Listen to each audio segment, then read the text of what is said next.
नौकरी वाला छोकरी दे हो बताए भोला बाबा जी। नौकरी वाला छोकरी दे हो बताए।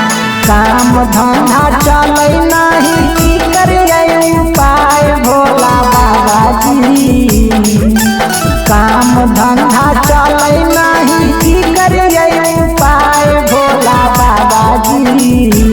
भोला बाबा जी नौकरी वाला छोकरी दे हो बताए भोला बाबा जी।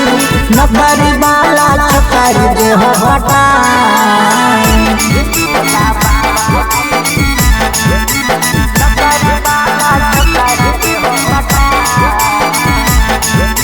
प्रेम से बोलिए बौरहवा बाबा की।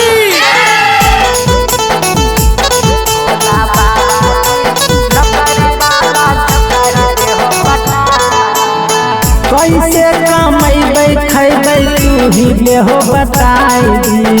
तोरे पर भरोसा हटै तू ही करो पाई। कैसे कमैबै खैबै तू ही ले हो बताई। तोरे पर भरोसा हटै तू ही करो पाई। गोर चाहे कार रहे कौनो कराऊ पाए भोला बाबा जी।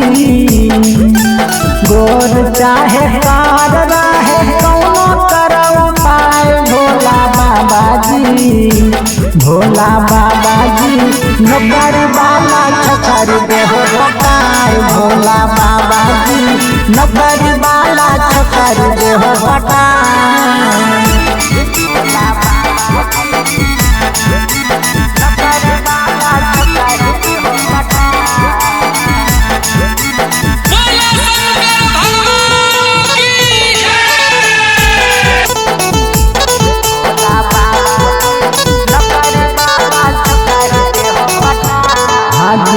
सब दिन पूजलियो बाबा तोहारे चरणमा।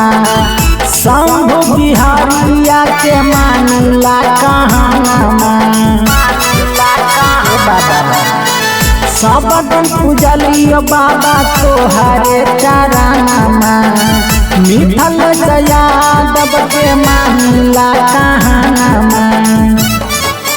पतर दुबर राहे चाहे राहे मोटा घाट भोला बाबा जी।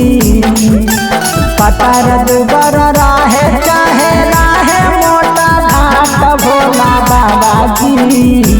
भोला बाबा जी नौकरी वाला छोकरी दे हो बताए भोला बाबा जी। नौकरी वाला छोकरी दे हो बताए। presented by कलश रिकॉर्डिंग स्टूडियो चेवाड़ा।